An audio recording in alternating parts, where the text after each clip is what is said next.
નમસ્કાર. આજે 6 માર્ચનો દિવસ છે.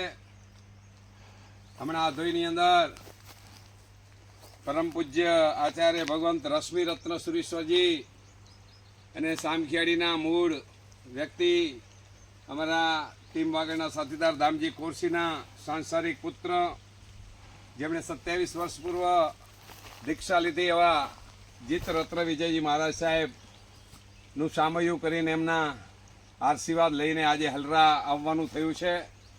આ જખ દાદાની ભૂમિ છે.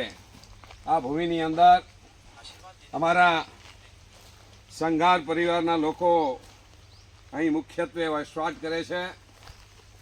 વાગડ વિસા ઓસવાળ જ્ઞાતિના 24 ગામોમાંનું એક ગામ એટલે હલરા. આ ગામની અંદર ઘોઘરી પરિવારોનો એક દબદબો રહ્યો છે. આજે અમે અહીં ઘોઘરી પરિવારના વેલજીભાઈ ઘોઘરીની વાડીમાં આવ્યા છીએ. મારા મિત્ર નરેશભાઈ વેલજી ઘોઘરી અને મનોજ વેલજી ઘોઘરી, આ ચારે ભાઈઓ અને એમની આ વાડીમાં આજે આવવાનું થયું છે. ફાર્મ હાઉસમાં આવવાનું થયું છે. અહીં મારા મિત્ર અને વિશ્વ હિન્દુ પરિષદના ભચાઉના ઉપપ્રમુખ એવા ભાઈ શ્રી કાનજીભાઈ સંગાર પણ મારી સાથે છે. મારી સાથે દીપકભાઈ સંગાર મારા મિત્ર પણ સાથે છે.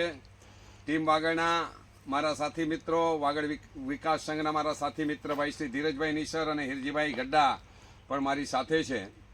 જે પ્રકારે વાગડ વિસ્તારના વિકાસ માટેની પ્રતિબદ્ધતા સાથે અમે છેલ્લા 2 મહિનાથી કામ કરી રહ્યા છીએ અને અનુસંધાને આજે વિવિધ વિસ્તારોમાં ફરવાનું થયું ત્યારે થયું કે હલરાની અંદર આપણા મિત્રો નરેશ ઘોઘરી અને મનોજ ઘોઘરીનું સુંદર મજાનું ફાર્મ છે અને એને વેલજીભાઈ ઘોઘરી એમના પિતાશ્રીએ ખૂબ જ જતનપૂર્વક ઊભું કર્યું. એક સુંદર મજાનું ધામ જ્યાં હરિયાળી ચારે તરફ છે.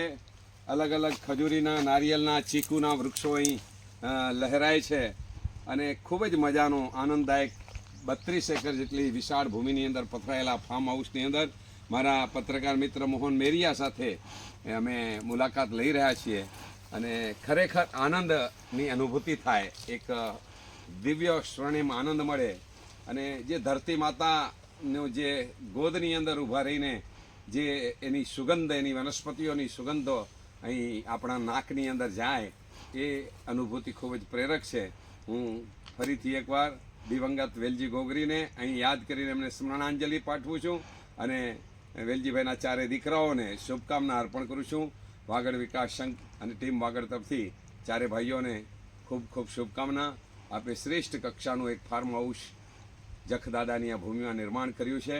આ ખૂબ જ યશસ્વી અને ફળદાયી બની રહો એવી શુભકામના. ભારત માતા કી જય.